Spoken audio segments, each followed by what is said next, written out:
supposed to be let in at 8 a.m. and we weren't let in until 11:30 a.m. So we lost 3.5 hours of shooting time. Yeah, rough break. Yeah. So that sucked. It was just some kind of delay with the manager, we'll call it. But yeah, so all that was delayed. So we're gonna have to have an extra shooting day to film literally one scene. It's gonna take like an hour and a half. So that's terrible. That's annoying, but it's all right. The shots we got were good, and we made up the time, so it all. Yeah. So now that you guys have a little bit of time to relax, I was wondering if you guys could just tell the audience what this movie is about. What are you guys working on? Yeah. Okay, I'll take this one, I guess. Nice writer. So the main theme of In Bloom, I would say, is like family unity under oppression and crisis.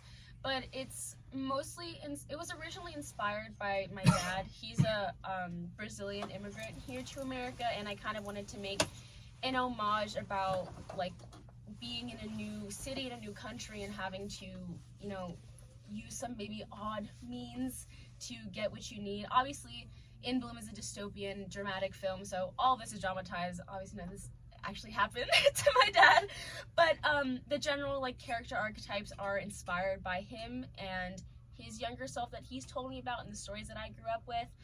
It's also just about proving that Latin people aren't just gangbangers or maids or hookers in films, because that's a trope that we tend to fall into. So I just wanted to prove that like Latin people can be DPs or directors or lead actresses in a dystopian film. It doesn't always have to be something about, you know, a drug cartel. Right. Yeah, of course. That's especially important to tell alternate perspectives. So I'm curious about you guys in particular. What brought you guys together to work on this project specifically? Well, I knew Anna from our orientation group, and I met Sandro in our speech comm class last year. So we had a speech communications. Oh yeah, you guys. You always have to do that your first semester.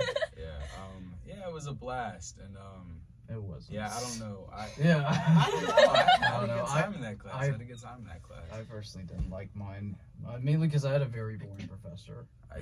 We had a fire professor. Shout out to Kristen Reels. Yeah, that's pretty cool. But yeah, how did just meeting and just overall talking with each other, how did you guys find common ground with this project? What were some common things that you guys touched on? I think Sophie and I found our common ground like the first week of school. We got put in the same like orientation group, and like we had some, you know, like the get to know you exercises or whatever.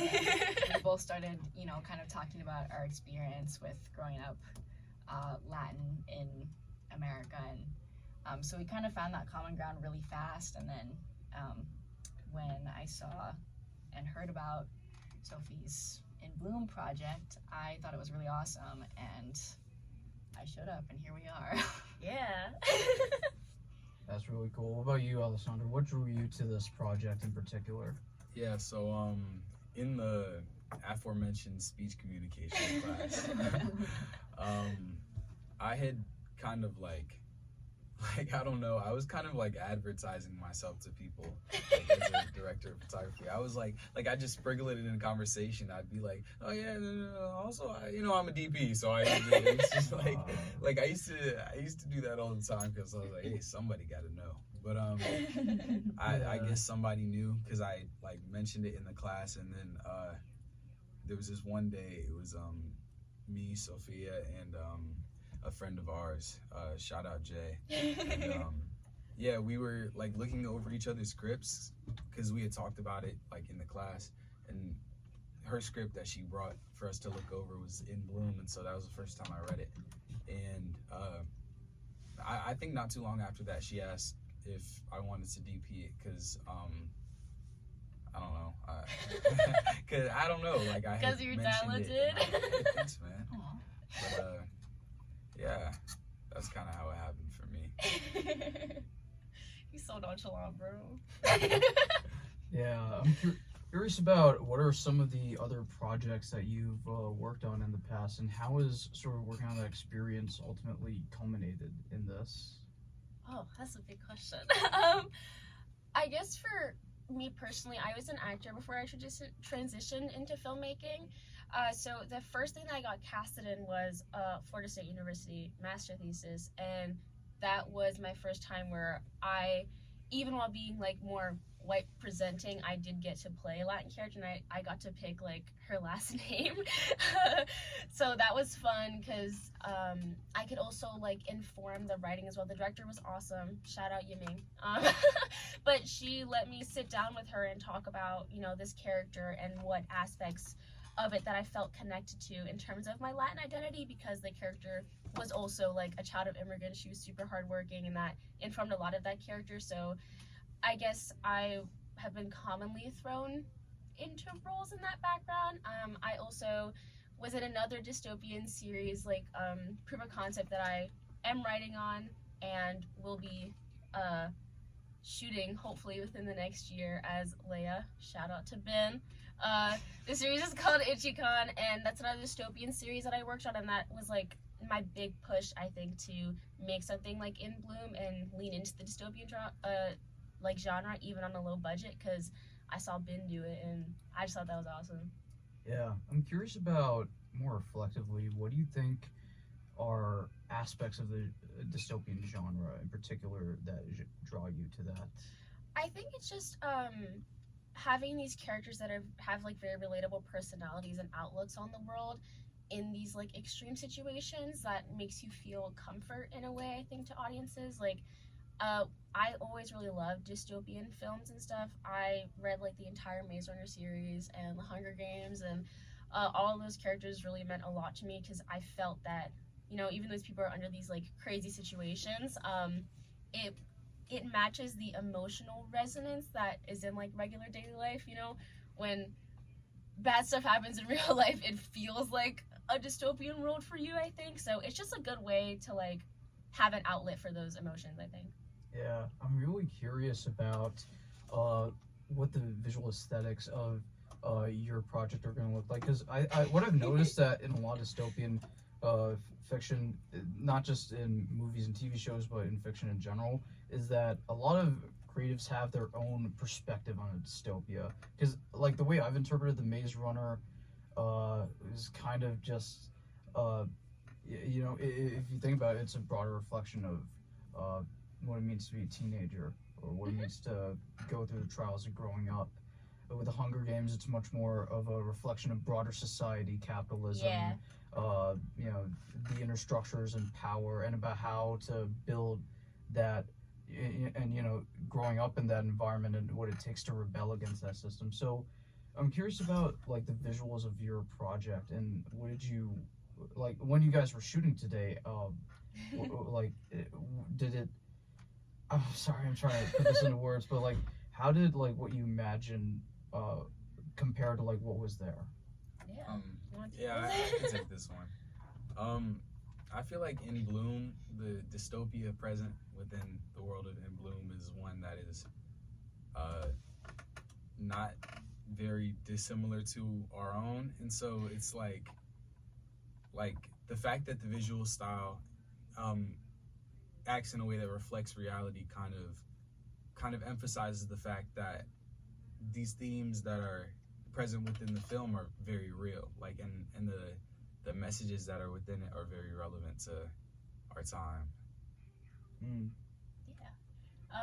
Pretty much I feel like In Bloom was heavily inspired by like our feelings on current events. Like Sandro said, he saw the first ever draft of In Bloom, and True. yeah, the very first one. I didn't even have it done, but with him and Jay, like just talking about our feelings about stuff going on, that helped inform like my writing as well. And in terms of visuals, Sandra and I put together like a Pinterest board, like everyone does, and we have an awesome gaffer, Ore, who just shout out Ore. Yeah, he just takes stuff straight from the Pinterest board and made it real. So that was really cool. We love playing around with like color and composition a lot. We had some really fun shots. Shout out Ori. Yeah.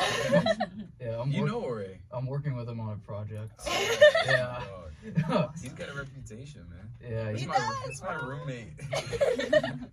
Yeah, that's pretty cool. So, Alessandro, I'm wondering, as you were like as Sophia said, you were like one of the few who got to see this draft first. What were your What were your first impressions, and how did you think about, like, what did you imagine the visual style of this film looking like?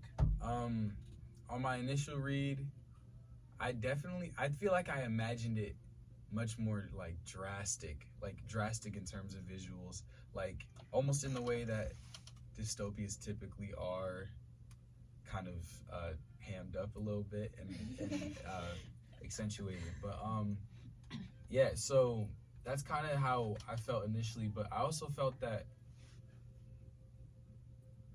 I don't know, it almost felt in that the script wasn't self-contained and that there was more to be seen. So I feel like with time it kind of grew into what it is today.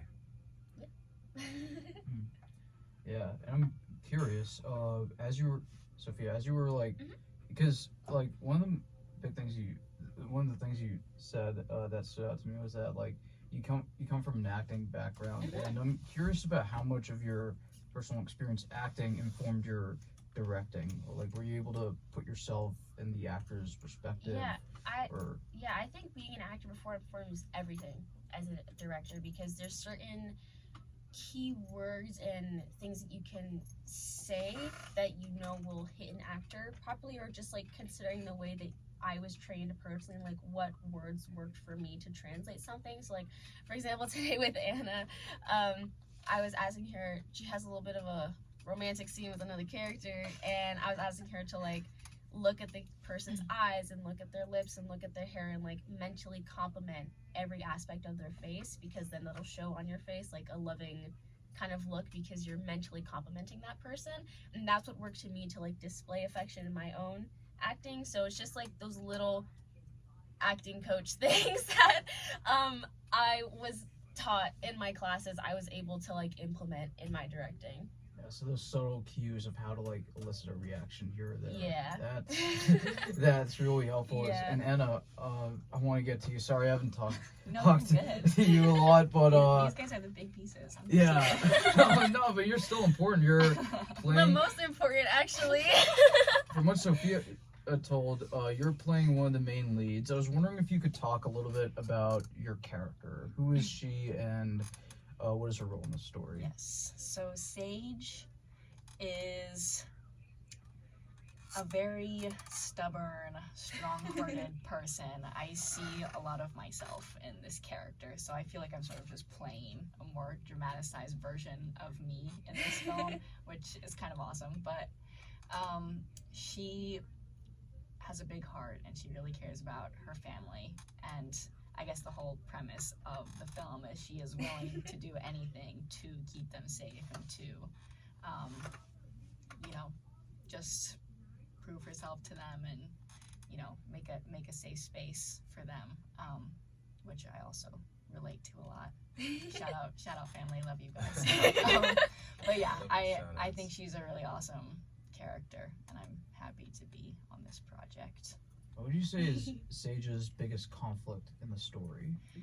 Her biggest conflict, I think, is that she thinks she can do everything by herself. And she thinks she can solve all of the issues, which ultimately leads to more issues. So again, very stubborn, very, I'll do it myself kind of attitude, or I can do it myself kind of attitude. So I would say that's probably one of the big internal conflicts for her.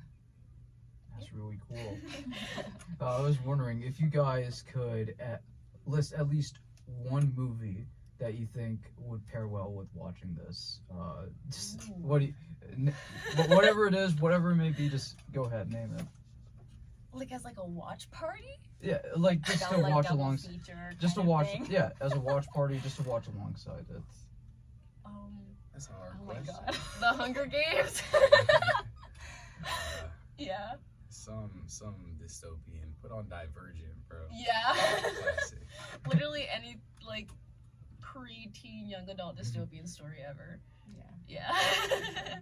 Yeah, I was also wondering about other members of the cast and crew. What was that process like, getting them together, and then getting them on board with your Mhm. vision. What was that like? I was wondering if you could go into that. Yeah.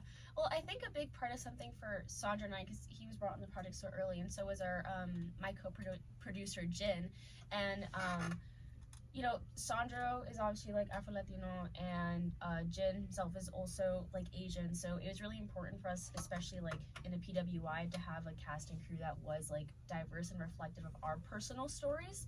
Um, Especially like myself, I grew up in South Florida, so everybody there is like non-white, you know what I mean? So I really wanted to have that environment on set because unfortunately that is something that I did notice even my first semester being at Emerson. There was definitely a lack of diversity on sets, which is interesting because you have a lot of different kinds of people coming out. It's just people just subconsciously, you know, we're at a PWI, so it just happens. But it's not more of just like consciously trying to, oh, we have to pick people like that, but it's marketing the film on social media as a place where no matter who you are, you don't have to feel like you will be excluded from the story, because it is a way for all of us to translate our personal voices. So of course there's Anna, who's Latina, and we have the two others playing her siblings who are also Latino boys, and a lot of people on our crew are also Latin, and that was really great for me because I was having trouble finding other Latin people on campus. It was nice to see the turnout of other people who had that same passion in creating a set that was really meant for anyone, and there was no feelings of exclusion in that process. That was really cool. I was wondering about Alessandro. I was wondering if you could talk about some of the equipment and technical stuff that you guys are doing. How ambitious are you guys trying to be without going into spoilers? Territory. We took forever to set up that office thing. Yeah, in terms of kit, we have a good amount of stuff. We have a good amount of stuff. It's kind of a lot. Yeah, so we're shooting on the Blackmagic Pixis. It's my camera, and we're using my rig, but we're using the Sony Signature PL Primes and like a cine kit. And so yeah, so we just rigged up the Pixis. We're shooting 4K, 24 frames per second. I would have done open gate 6K, but those I don't have enough storage or enough computing power to edit those, even with proxy. Like it's but yeah. So that's what we're shooting for cam, and then we have a ton of lights because so many lights. Yeah, we lit some big spaces, so we had to make sure that we had a lot of light to cover that. So we have a plethora of things. We got Asteras, we got vortexes, it's a bunch of stuff. So yeah, it's been cool. Yeah. And I'm curious, Sophia, who are some of your personal directorial heroes? Because like one thing I noticed with directors, we all have our personal heroes, and I'm curious if you have any that you'd love to share. Real talk, I do not really have specific directors that I am really into, just because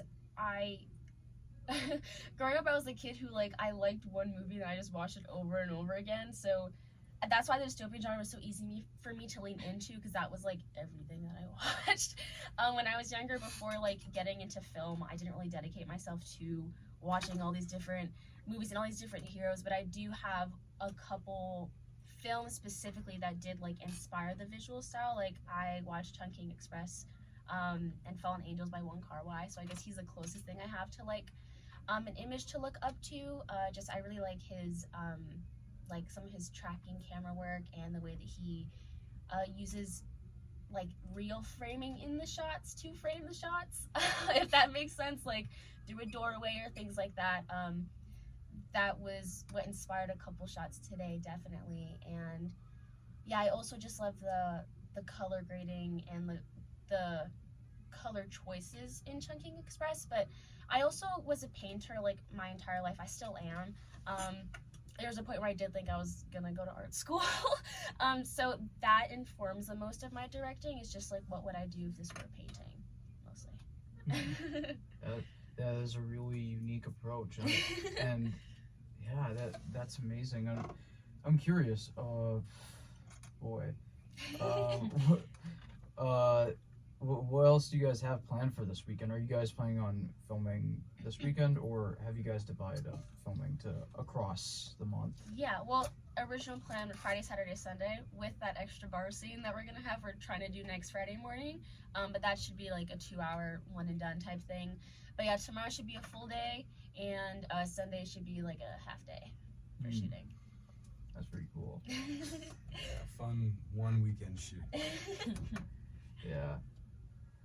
Anyways, I'm curious. Do you guys have any questions for me? So I don't usually ask that, but I don't know. I'm trying to think. I actually do. So, based on like just what your show is, what is it that you particularly highlight within like the Emerson community, or like in like any community? Like what particularly do you focus on? I just focus on anything that people are personally working on, that they're personally trying to do. Projects like yours that are very ambitious, because I do this show mainly because I see a lot of students advertising their work and they're putting a lot of effort into their own projects, but I rarely see them ever having the opportunity to talk about them, and to just have the space to explain what is my movie about, why am I doing this, and I don't know, that's maybe ambitious, but hopefully this could be that space. If it is. That's awesome.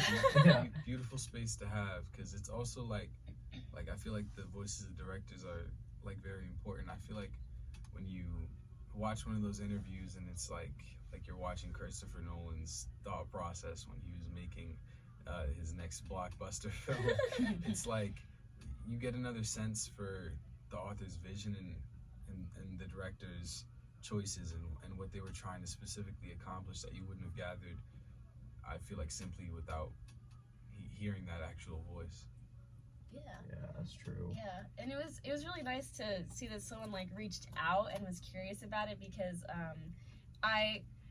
like I said before, I just really want to emphasize that like Latin people don't have to keep being casted in these same roles. Oh my god, yeah. And even like as an actor, it was hard because you could see like certain acting coaches and stuff like, oh, why don't you play this character in our run through? And I'm like, I did this 10 times already. Like, and just not really getting the opportunity to do different things. So I really wanted to give like that platform to, other Latin actors to be able to be like portrayed, and also like have multiple actors who were Latin on my set. Like doing that Emerson, I was just like really, really proud of myself, because there are not that many Latin actors here, and just having that many as a focus of the story is also very rare to see. And it's like, I feel like whenever I'm watching stuff, I'm always like reaching for crumbs of like Latin stories, and sometimes I'm like, maybe we're talking about being Latin too much, but I'm like, no, but I am though. Like, it's just such a big part of like who I am in my childhood. It's like, I grew up in America, but I grew up in a Brazilian household, and like I visited there, and I have so much family there, and it's just like so integral to who I am as a person. So it just makes sense for that to be translated in my directing and in my work too, and it's more become like a personal mission of mine of like keep putting other kinds of people in really niche roles that they otherwise might not have access to. Yeah, that's really cool. Yeah, of That's really course. I think that you wanting to give a space to students to talk about their work is really awesome, because I feel like this younger generation of artists and creators, I am really looking forward to how that ends up translating into the larger media industry. And I feel like a lot of the times, like people don't really like to listen to us that much, because we're still, like people young. people just think that we're 20. kids. Yeah. And I just think that's really awesome, and kind of what Sophie was saying. Just, I think it's important and like way past time for us to be telling these stories. Like for me, also growing up Hispanic, there is a serious lack of Hispanic representation or accurate Hispanic representation in film. Yeah. And growing up, like, I remember, I think this was 2021 or something when Encanto came out, and I was watching it and I was like, this is the first time that I have seen a cartoon character who looks like me. Yeah. And I was like 18 years old at the time. Encanto made me cry. Yeah, I was like Oh my 17, God. 18, and I was like, I may not be Latin. My parents are Indian, but that scene at the Yeah. end where he's singing to his, I believe it just made me cry, man. Yeah. It's just so, It was really was it's just so beautiful. like, this is ridiculous that I am like 17, 18 years old, and this is the first time that I have seen a character who really looks like me, who I can relate to, who has depth, and like I was just really excited about this project. And what I love about it is that yes, it's Hispanic centered, but the story doesn't necessarily revolve around them being Hispanic, because I would also really love to see a main character, like a superhero, or you know, like a hero-esque character who is just brown, and the whole point of their story isn't that they're brown. Like, they just are.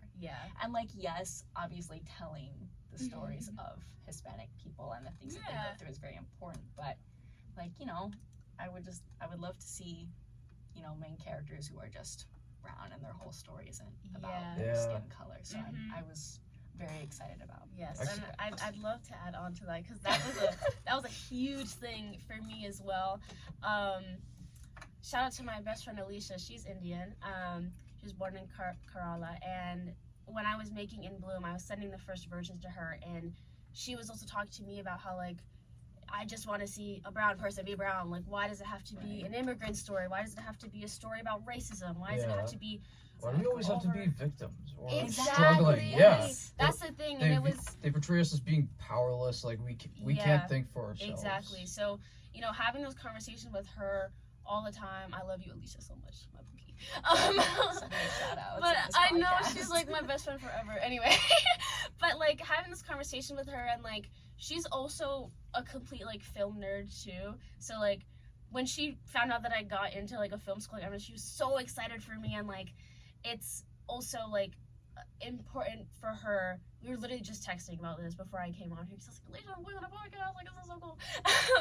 But just like how important it is, again, to just like have non-white American people not have to be victims and just like be in their own niche little story. And again, like Anna said, it, of course, like the motivation of the story is Latin-centered because that's what informed me to create it, but the actual story itself really has nothing to do with their Latin identity. And I think that's what's important, is just like they can just exist in worlds, and it doesn't have to be surrounded on the fact where their race is the subject of the story every single time. Yeah. Oh my god, I was just thinking about this movie. Have you guys heard of Monkey Man? Yeah. Oh yeah, Heard with of it. Dave Patel. What I love about that movie is like the way it depicts the Indian characters. Like most of the time, like if you see Indians in Hollywood movies, it's usually just a nerd or someone who's poor or a guide or something. But they center it on the character, and he's an active protagonist. He's making choices, and it's not about like, it doesn't have like a white savior complex or anything. A white person doesn't just like come in and they're like, boom, you're all racism is solved. Yeah. I don't know. It's nothing like that. It portrays like the harsh realities, and it's a cool movie. It's just a Indian John Wick, which is nice. That's awesome. And it's always nice just to have those things to like hold on to and have that like, representation for yourself.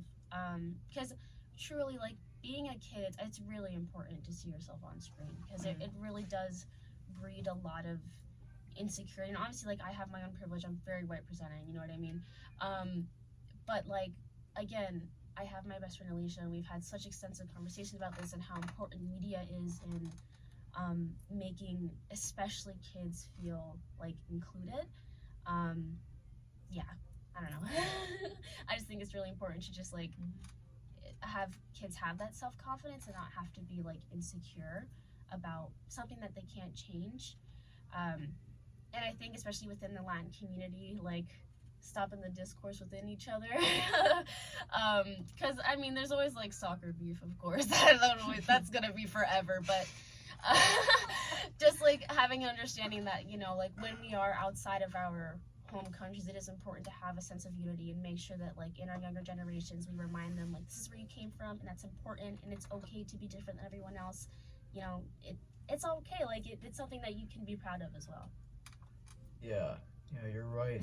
And I feel like Latin stories are so needed, like especially now, because like if we aren't telling our own stories, then nobody else will. That's the unfortunate truth. That and if we don't speak up for ourselves, nobody else will. Yeah. And if we don't make that step, we won't gain any progress. Yeah, that's definitely a big motivation. It's just like, well, no one else is gonna do it, so I have to.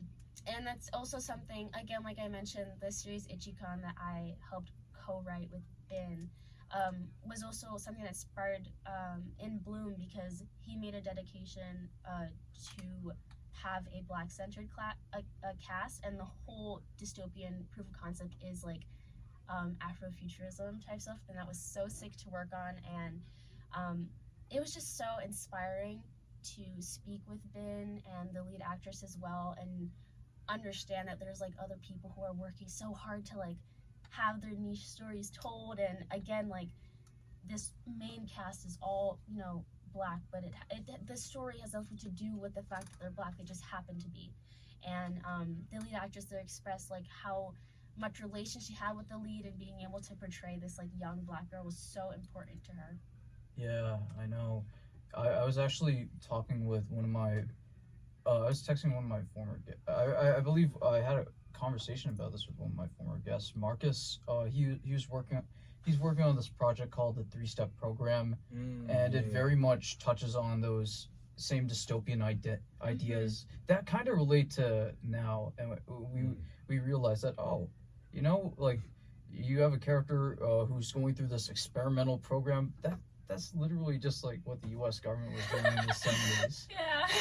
And you have a character that's, in one episode, he's going through prison. I'm like, oh damn, this feels way too relevant. Yeah. and that's that beauty of being able to like take those connections that are those current problems that are affecting us right now, and to put that in dystopia and to make it relevant. Yeah. That's really hard to do. Yeah. And it is. Yeah. I think. I think within the next 4 years, the dystopian genre is going to be real popular. I think a lot of people are starting to write more dystopian things. Just again, like it's just a really great outlet. It's an outlet to express the frustrations of the state of the world. Yeah. And let's just say a lot of people are frustrated right now, but hopefully through these stories we can be a little bit less. Yeah.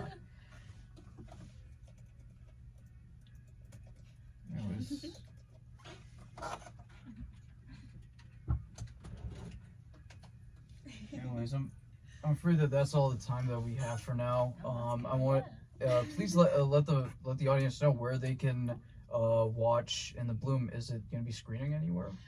So we're planning on putting In Bloom through a film festival route. Hopefully it'll get shown in Boston, and that will be announced. Because film festivals prioritize like that premiere screening, it won't be screening anywhere for public once it's done. But then once it's done through the film festival route, hopefully it will land someplace on the internet. But it's still just like feeling out where the film is really supposed to live. But I like the idea of just like going through film festivals and just being seen, period. Because I think I'm at least one person in the audience might have a new perspective. That's really, of course, that's incredibly important, because these film festivals are also where, you know, I went to Sundance, and that's where, like, you know, like, it's crazy, because, like, I would watch some films in January, and then I would see them later throughout the year, because a lot of those movies do get selected, and it's a great opportunity, and I wanted to wish you guys the best of luck. You guys can follow In the Bloom on Instagram, and follow them for more updates about filming and you know, where they're going to be. Any last words, guys? Thanks for having us. Yeah, thanks for having us. This Thank was awesome, and I'm glad we got to talk about some of this. I think. For sure. Yeah. Absolutely. You've been Yeah. watching the FrameCast. This is peace out.